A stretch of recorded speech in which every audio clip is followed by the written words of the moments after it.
সালাতে দোয়া কবুল হয়। সালাতে দোয়া কবুলের 3 জায়গা।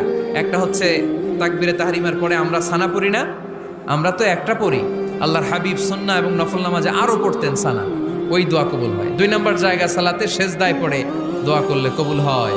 আকরাবু মা ইয়াকুনুল আবদু মির রাব্বিহি ওয়া হুয়া সাজিদ ফাকসিরু ফিহি দুআ। বান্দা যখন সেজদায় লুটিয়ে পড়ে বান্দা আল্লাহর সবচেয়ে কাছে চলে যায়।